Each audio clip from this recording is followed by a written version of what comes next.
Hello, good morning दोस्तों। आप सभी का स्वागत है आपके अपना यूट्यूब चैनल आके मैथमेटिक्स पर।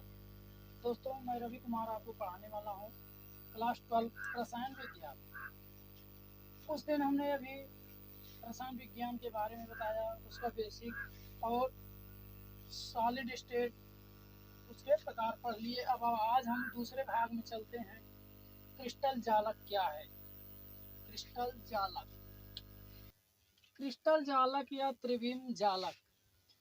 त्रिविम में किसी क्रिस्टल के एकक सेलों की नियमित व्यवस्था को क्रिस्टल जालक या त्रिविम जालक कहते हैं। यानी कि सेलों की जो व्यवस्था होती है वह तीनों दिशाओं में एक्स, वाई और जेड तीनों दिशाओं में क्रिस्टल सेलों की जो व्यवस्था होती है, तीनों दिशाओं में उसे व्यवस्थित करने पर जो संरचना प्राप्त होती है उसे हम क्रिस्टल जालक कहते हैं। या अथवा एक परिभाषा और अथवा व्यवस्थित करने पर जो संरचना प्राप्त होती है से क्रिस्टल जालक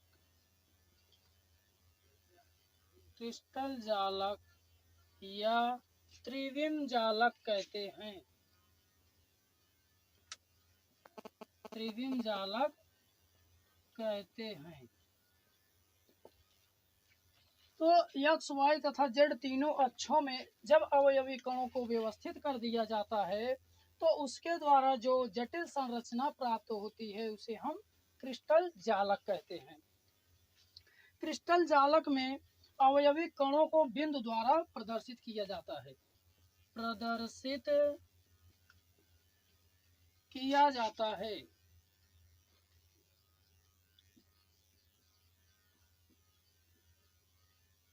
जिसे जालक बिंदु कहते हैं। जिसे जालक बिंदु कहते हैं। देखिए, क्रिस्टल जालक क्या है अभी हमने बताया। अवयवी कणों को एक्स, वाई और जेड तीनों अक्षों में व्यवस्थित करने पर जो जटिल संरचना प्राप्त होती है उसे ही हम क्या कहते हैं? क्रिस्टल जालक कहते हैं। त्रिविम जालक कहते हैं। त्रिविम मतलब तीनों दिशाओं में, तीनों विमाओं में जो पाया जाता है, जो व्यवस्थित होता है।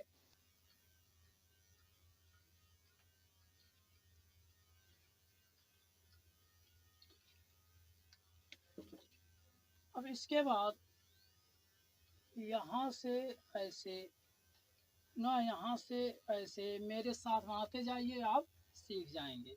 प्राप्त होती है, इसमें जो अवयवी कण उपस्थित होते हैं उन्हें हम बिंदुओं द्वारा व्यक्त करते हैं, उन्हें हम बिंदुओं द्वारा प्रदर्शित करते हैं, दिखाते हैं, जिन्हें ही क्या कहते हैं? जालक बिंदु कहते हैं। जिसे हम क्या कहते हैं? जालक बिंदु कहते हैं। अब देखिए क्रिस्टल जालक की संरचना कैसे प्राप्त होती है, हम इसके ऊपर बनाते हैं क्रिस्टल जालक की संरचना कैसी।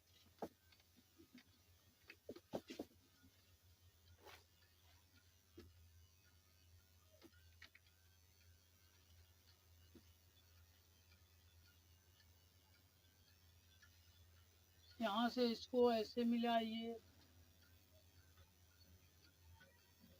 यहाँ से इसको ऐसे मिलाइए, पुनः यहाँ से इसके इस सिरों को मिलाइए और यहाँ से इसके इस सिरे को मिलाइए। अब ये इस संरचना ऐसे प्राप्त हो गई। अब इसके बाद हम इसमें एक यहाँ से ऐसे इसके बीच में खींचेंगे और इसके बाद एक इसके बीच में यहाँ से यहाँ खींचे। तो अब हम क्या करेंगे? इसके बॉर्डर को बनाएंगे, यहाँ से ऐसे ले आके ऐसे हम मिला देंगे, ऐसे ऐसे।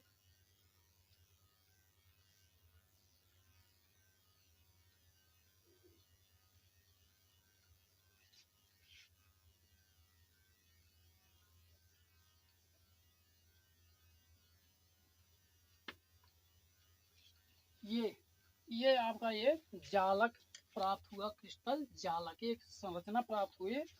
अब इसमें जो अवयवी कण हैं वह हर प्रत्येक कोनों पर उपस्थित होंगे, यहाँ यहाँ इन सभी कोनों पर अवयवी कण उपस्थित होंगे।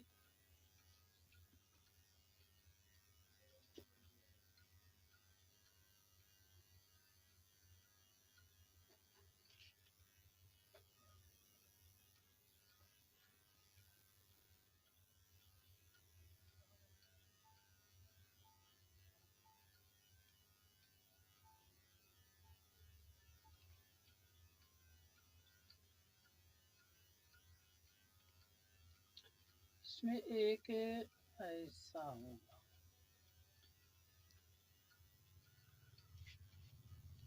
ये एक जटिल संरचना प्राप्त हुई। इसमें आप देखेंगे तो एक ये वाला, एक ये भाग, एक ये भाग, एक ये भाग ऐसे आया है। इसके बाद ऐसे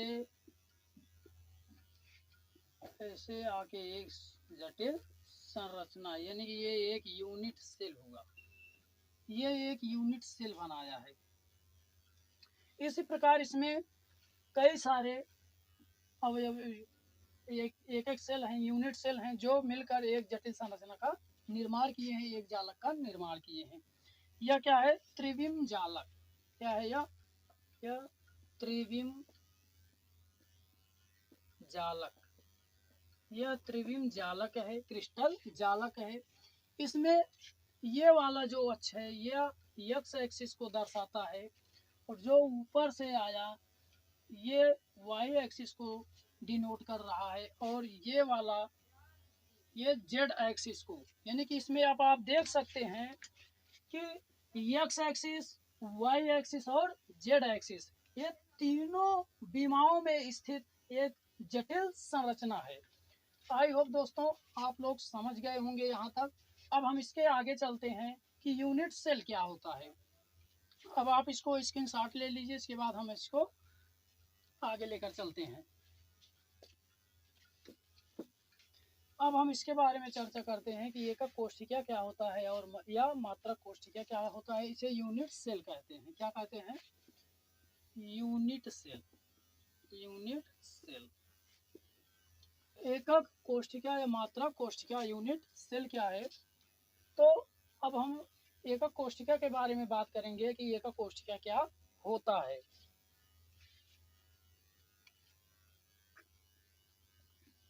तो क्रिस्टल जालक की वह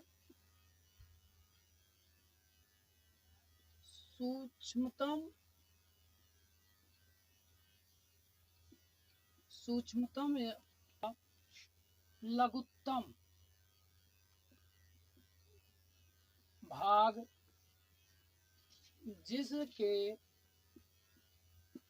जिसके पुनरावृत्ति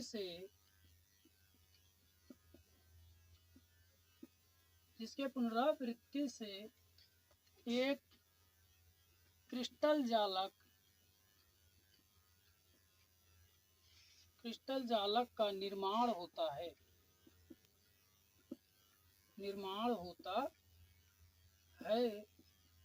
उसे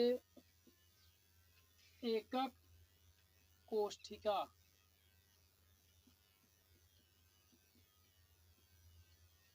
या मात्रक कोशिका कहते हैं। तो देखिए दोस्तों, एकक कोशिका क्या होता है, यूनिट सेल क्या होता है। यह उस क्रिस्टल का लघुत्तम भाग है जिसके द्वारा एक जटिल संरचना यानी कि एक संपूर्ण क्रिस्टल का निर्माण होता है, जिसके द्वारा एक पूर्ण क्रिस्टल का निर्माण होता है, उसे हम एकक कोशिका कहते हैं। एकक कोशिका जैसे कैसे बनता है? ये घनाकार का होता है, इस टाइप।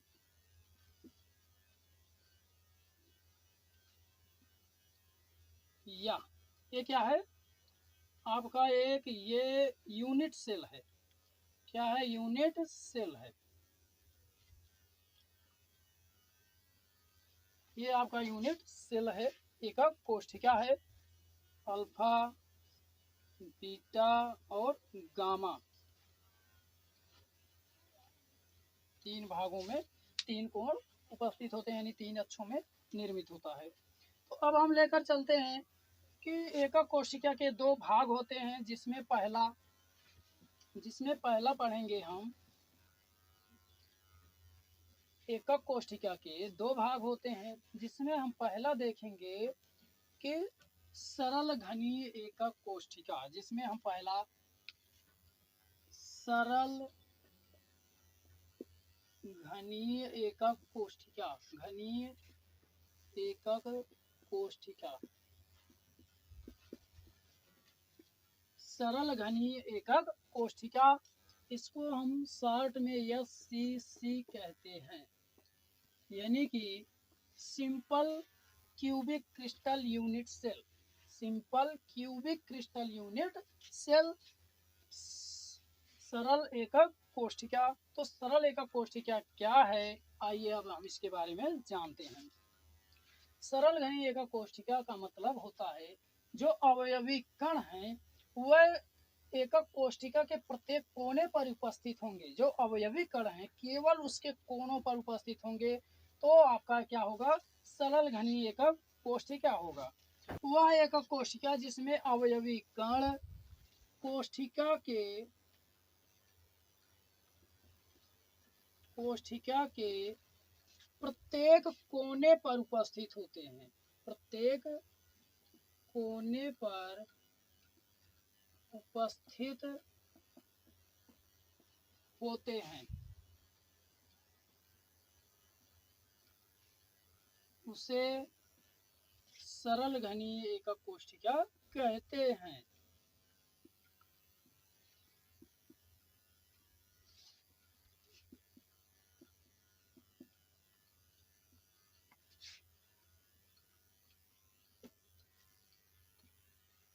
तो सरल घनीय एकक कोशिका क्या है, अभी हमने बताया कि वह कोशिका ऐसा एकक कोशिका जिसमें अवयवी कण जो होते हैं वो कहाँ पर उपस्थित होते हैं, क्रिस्टल के प्रत्येक कोने पर उपस्थित होते हैं। जैसे ये आपका एक यूनिट सेल हुआ, ये आपका क्या है, एक यूनिट सेल हुआ।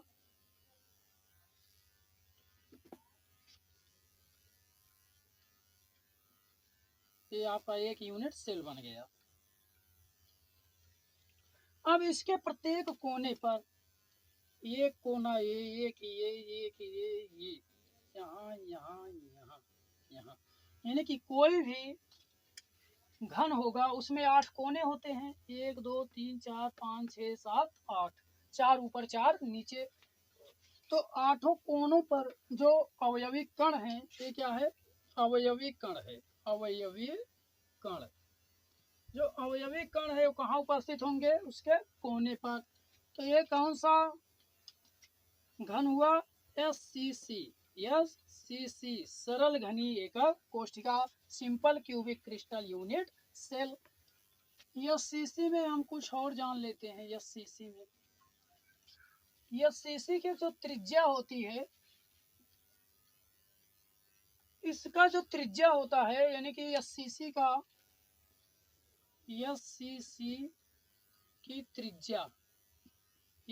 की जो त्रिज्या होती है वो a/2 होता है। a/2 यानी कि जो r होता है, त्रिज्या होती है SCC की, वो a/2 होता है। और SCC की जो संकुलन गुणांक होता है वो 52% होता है। और SCC में उपस्थित अवयवी कण जो हैं, अवयवी कणों की संख्या बराबर 1। ये आपके सरल घनीय एकक कोशिका की विशेषता है। तो आप देख रहे हैं प्रत्येक कोने पर हम बोल रहे हैं कि 8 अवयवी कण उपस्थित हैं, जबकि यहाँ बताया जा रहा है कि केवल एक ही अवयवी कण उपस्थित होते हैं। ऐसा क्यों हुआ, क्यों 8 नहीं है, तो आइए हम समझाते हैं। तो अवयवी कण, SCC में उपस्थित अवयवी कणों की संख्या, प्रति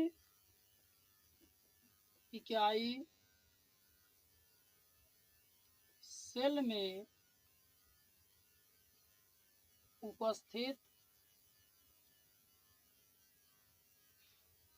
अवयवी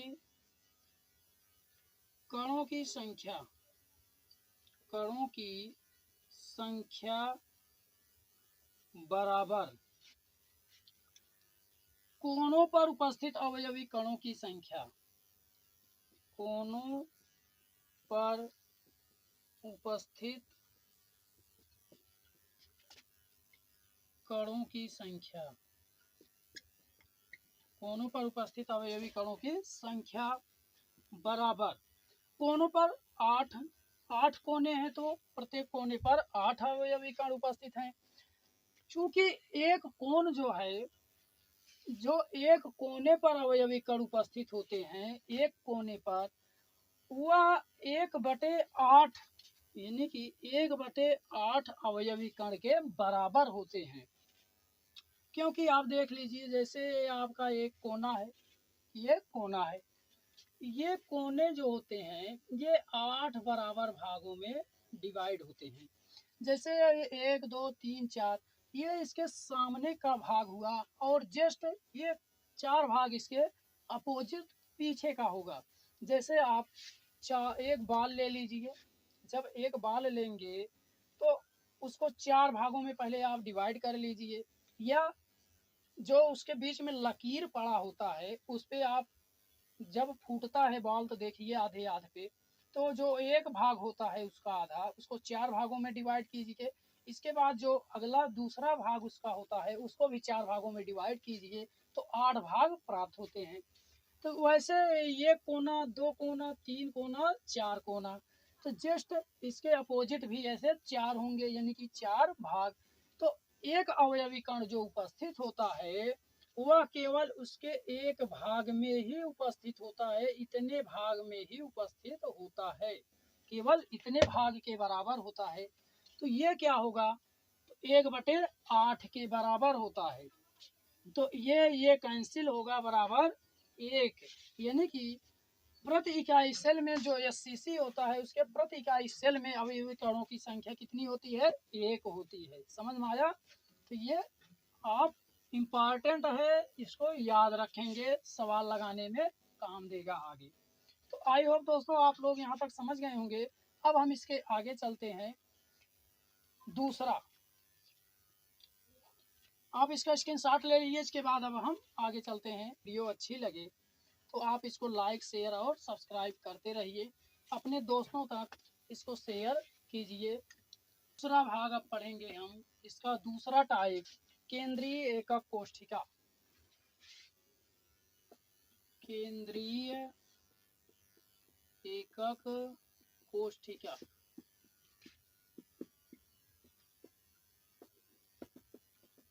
अब हम दूसरा पार्ट पढ़ेंगे, केंद्रीय एकक कोष्ठिका। आपको ये वीडियो अच्छी लगे तो आप इसको लाइक, शेयर और सब्सक्राइब करते रहिए, मेरे मनोबल को बढ़ाते रहिए, अपने दोस्तों तक इस वीडियो को पहुंचाइए, शेयर कीजिए। तो अब हम दूसरा चलते हैं, केंद्रीय एकक कोष्ठिका। कि केंद्रीय एकक कोष्ठिका क्या होता है। केंद्रीय का मतलब होता है जो अवयवी कण हैं वह उसके केंद्र में भी उपस्थित होंगे ना, यानी कि कोनों पर तो उपस्थित होंगे ही, उसके साथ साथ उसके केंद्रों पर भी, फलक केंद्र हो या कोर का केंद्र हो या उस अवयवी एकक कोष्ठिका का केंद्र हो, इन परिस्थितियों में भी अवयवी कण उपस्थित होंगे दोस्तों। तो अब हम चलते हैं, वह एकक कोष्ठिका, वह एकक कोष्ठिका जिसमें अवयवी कण कोष्ठिका के कोनों के अतिरिक्त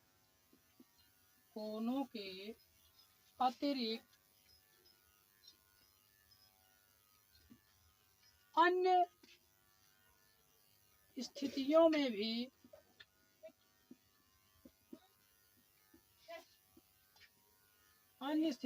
भी उपस्थित होंगे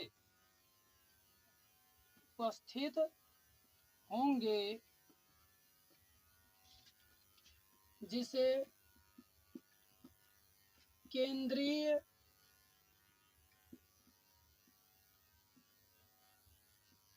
एकक कोशिका कहते हैं।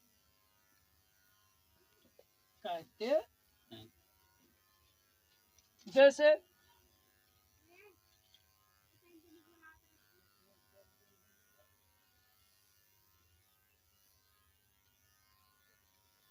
ये आपका क्या है, ये यूनिट सेल होगा, ये आपका यूनिट सेल हुआ। प्रत्येक कोने पर तो अवयवी कण उपस्थित ही होंगे। अब इसके साथ साथ केंद्र में भी उपस्थित हो सकते हैं, या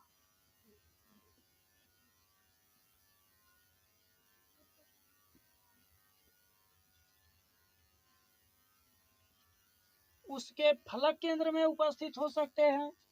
तीसरा कंडीशन आता है उसके कोर में भी उपस्थित हो सकते हैं। तो अब हम इसके 3 टाइप होते हैं जिसको हम अब बारी बारी से समझेंगे। तो अब हम चलते हैं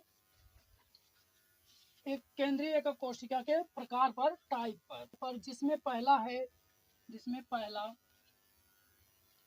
अंतः या काय केंद्रित एकक कोशिका।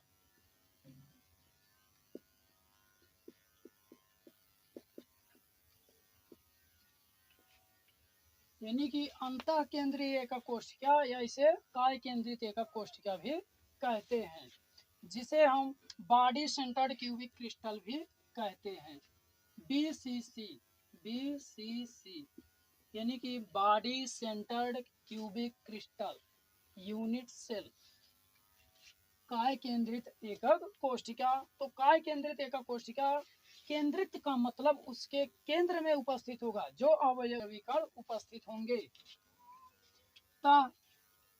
वह एकक कोशिका जिसमें अवयवी कण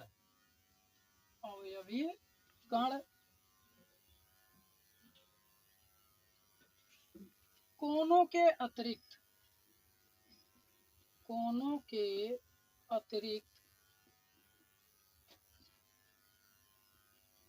यानी कि वह एकक कोशिका जिसमें अवयवी कण कोशिका के कोनों के अतिरिक्त उसके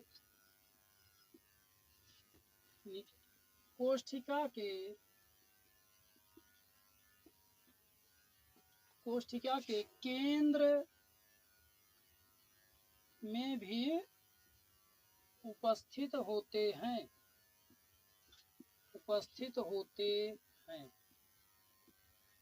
तो BCC क्या है, बॉडी सेंटर्ड क्यूबिक क्रिस्टल। तो क्या है, वह एकक कोशिका जिसमें अवयवी कण कोशिका के कोनों के अतिरिक्त उसके केंद्र में कोशिका के केंद्र में भी उपस्थित होते हैं, उसे हम क्या कहते हैं, अंतः केंद्रित एकक कोशिका या काय केंद्रित एकक कोशिका। अब इसकी कुछ विशेषताएं हैं, हम उसके बारे में जान लेते हैं।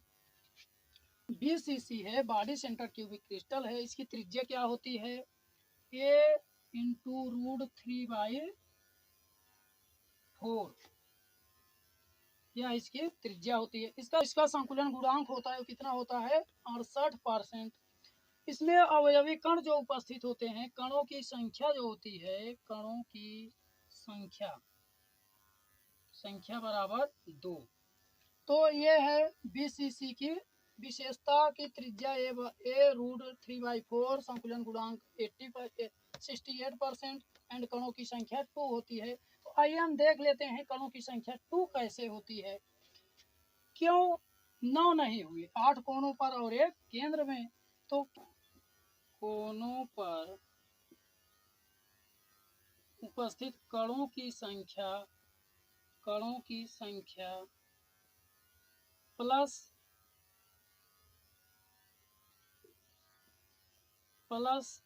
केंद्र में उपस्थित कणों की संख्या, कणों की संख्या।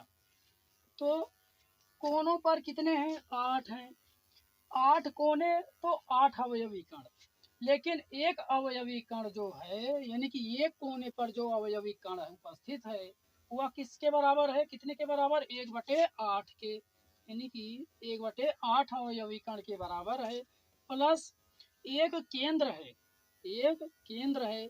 तो केंद्र में जैसे भैया कोई दीवार खड़ी कर रहे हो, दीवार बना रहे हो, तो उसका अगर वो कोना है, यदि उसमें आप 8 भाग करना चाहते हैं, 8 दीवारें खड़ी करना चाहते हैं चारों तरफ से, तो आप कर सकते हैं। लेकिन जैसे आपके रूम के अंदर बीचों बीच वहाँ से कोई दीवार खींच सकते हैं, वहाँ से कोई किसी का कनेक्शन हो सकता है, कुछ जुड़ सकता है नहीं ना। तो ये जो मिडिल में है, बीच में है, तो ये केवल अकेला होता है, इसलिए इसमें कोई भागीदारी नहीं होगा। तो ये इसका सोल्यूशन आएगा 1 + 1 = 2। अतः जो अवयवी कण हैं BCCC में, जो अवयवी कण BCC यानी कि अंतःकाय केंद्रित एकक कोशिका में उपस्थित हैं, उन कणों की संख्या 2 है। इसका निर्माण कितने अवयवी कणों से होगा? 2 अवयवी कणों से होगा। तो चलते हैं दोस्त, अब इसके आगे हम, आप इसका स्क्रीनशॉट ले लीजिए। इसके बाद अब हम आगे चलते हैं। अब दूसरे पर चलते हैं, फलक केंद्रित एकक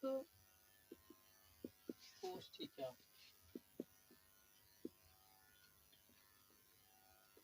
केंद्रित का मतलब उसके केंद्र में उपस्थित होना। इसको FCC बोला जाता है, FCC यानी कि face centred cubic crystal unit cell, FCC। तो FCC क्या मतलब होता है? फेस, फेस मतलब फलक होगा, और सेंटर फलक के सेंटर में, यानी कि वह एकक कोशिका, वह एकक कोशिका जिसमें अवयवी कण, वह एकक कोशिका जिसमें अवयवी कण कोशिका के कोनों के अतिरिक्त, कोशिका के कोनों के अतिरिक्त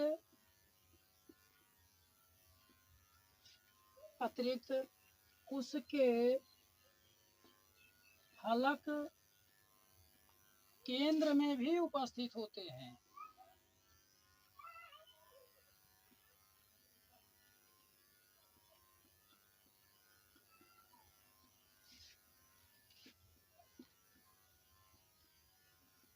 उसे फलक केंद्रित एकक कोशिका कहते हैं।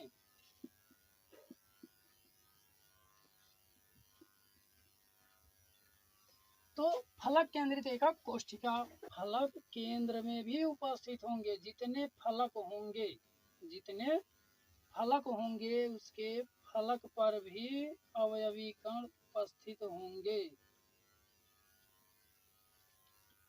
अवयवी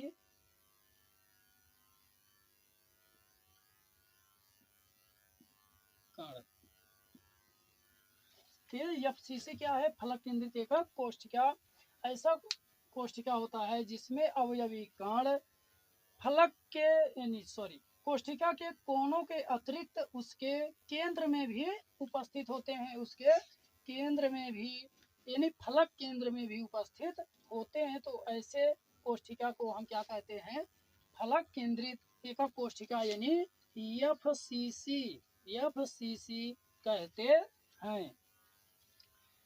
तो अब हम देखते हैं इसकी कुछ विशेषताएं हैं कि त्रिज्या R बराबर a/2√2 होता है। जो FCC है उसकी त्रिज्या कितनी होती है? A/2 root. तो इसका संकुलन गुणांक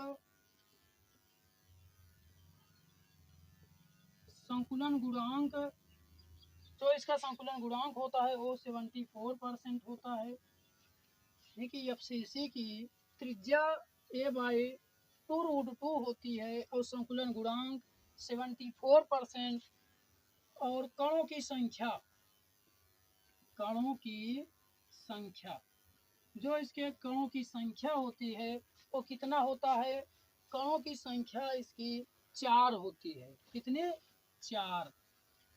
यानी कि जो एफसीसी होता है उसमें जो अवयवी कण उपस्थित होते हैं उसके अवयवी कणों की संख्या 4 होती है। तो आइए हम देख लेते हैं कि इसकी कणों की संख्या कैसे 4 होती है। प्रति संख्या बराबर, तो इसका जो एफसीसी है उसके प्रति इकाई सेल में यानी एक सेल में कितने अवयवी कण उपस्थित होंगे हम उसकी संख्या के बारे में जाने क्या होता है? कोनों पर उपस्थित कणों की संख्या, कोनों पर उपस्थित कणों की संख्या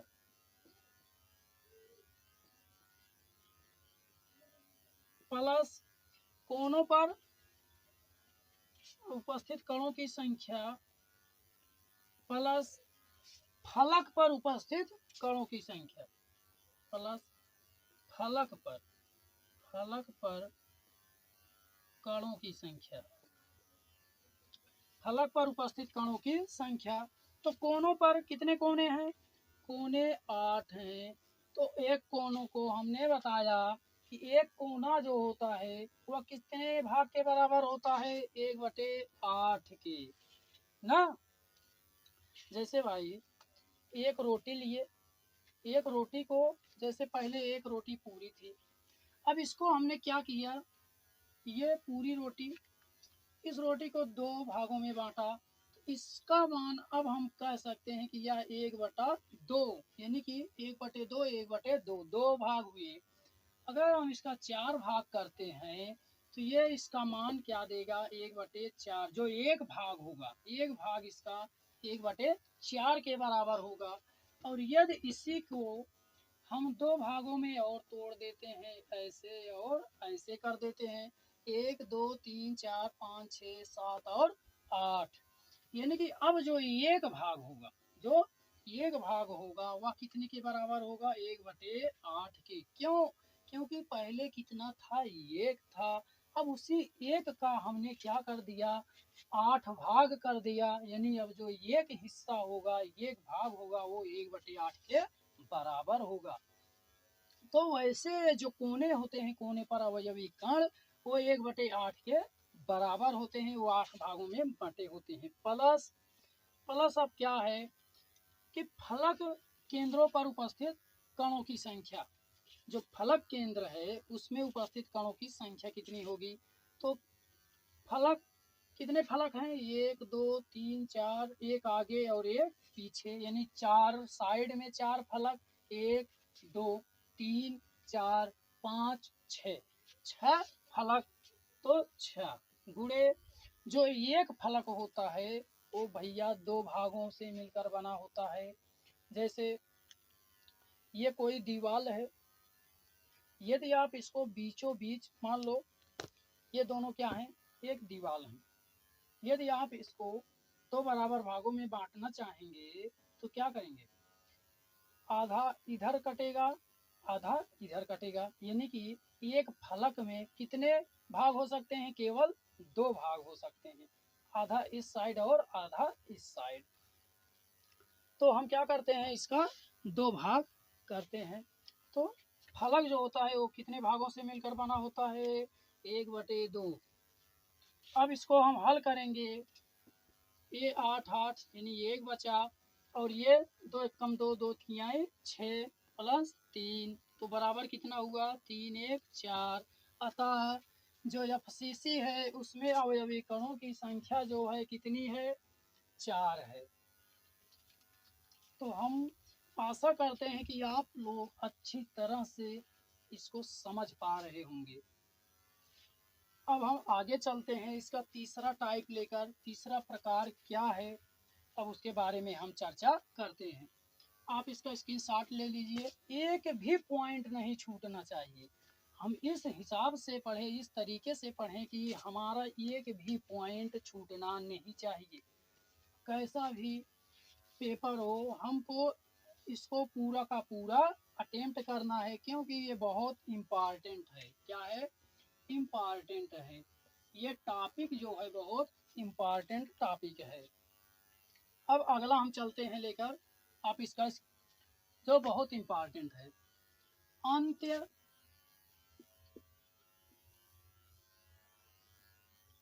केंद्रित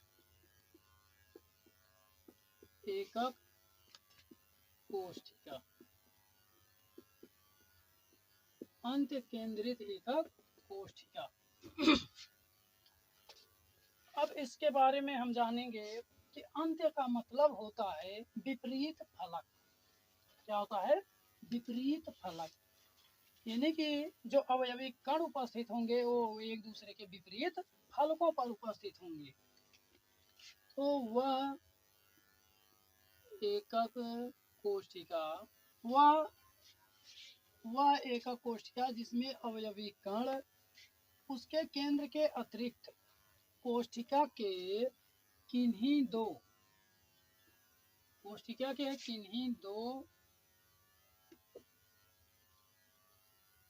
विपरीत फलकों पर उपस्थित होते हैं।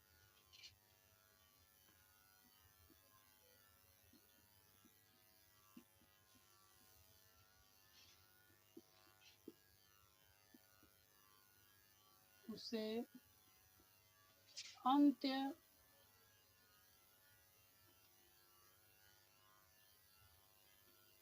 केंद्रित एकक कोष्ठिका कहते हैं।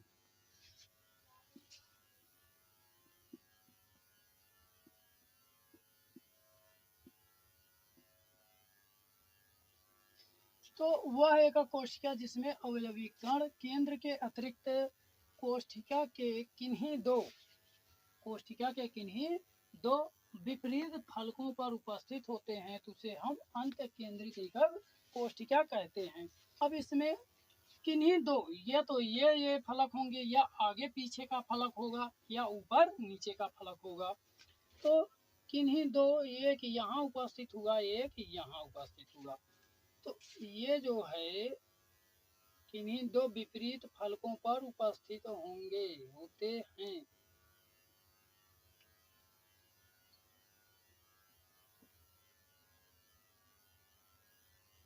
ये हुआ आपका क्या? अंत्य केंद्रित एकक कोष्ठिका। प्रति इकाई सेल में उपस्थित कणों की संख्या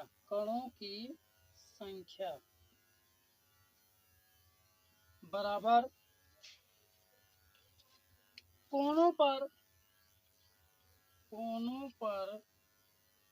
कणों की संख्या, कोनों पर उपस्थित कणों की संख्या प्लस फलक केंद्र पर उपस्थित कणों की संख्या। फलक केंद्र पर उपस्थित कणों की संख्या क्या है? कोनों पर 8 कोने गुणे 1/8 प्लस फलक 6 होते हैं। कितने फलक होते हैं? 6 फलक होते हैं। लेकिन इसमें हमको केवल कितने फलक को यूज करना है? केवल 2। क्यों? क्योंकि अवयवी कण जो हैं किन्हीं 2 ही फलक पर उपस्थित हैं, इसलिए हम 2 ही फलक लेंगे। और एक फलक कितने के बराबर होता है? 1/2 के। तो इसका 1/2 कर देंगे। तो अब मिलेगा हमको कितना? ये कटा, 1 बचा, ये कटा प्लस 1 बचा, अतः 2 अवयवी कण। यानी कि अंत केंद्रित एकक कोशिका में कितने अवयवी कण उपस्थित होंगे? मात्र 2 अवयवी कण उपस्थित होंगे।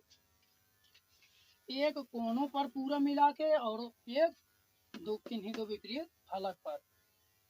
तो आई होप दोस्तों आप लोग यहाँ तक कंप्लीटली क्लियरली समझ गए होंगे, इसमें कोई डाउट नहीं हुआ होगा। आज आप इसका स्क्रीनशॉट ले लीजिए।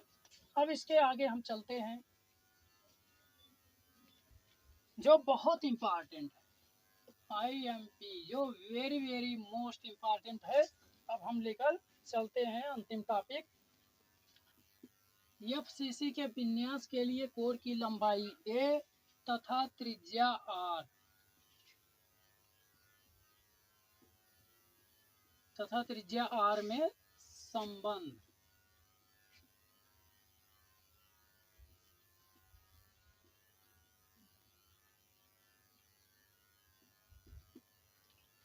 तो अब इसमें हम संबंध देखते हैं क्या होता है। हम देखते हैं FCC के विन्यास के लिए कोर की लंबाई A त्रिज्या R में संबंध है। इसकी जो कोर की लंबाई, कोर मतलब ये किनारा, इसकी जो एक किनारे की लंबाई है वो क्या है, A है। प्रत्येक किनारे की लंबाई A होती है। कितना, A होती है। तो कोर की लंबाई A और त्रिज्या R, जो इसकी त्रिज्या है, ये अवयवी कण की जो त्रिज्या है उस R, अवयवी कण की जो त्रिज्या है उसे R से प्रदर्शित करते हैं, उसमें क्या संबंध है।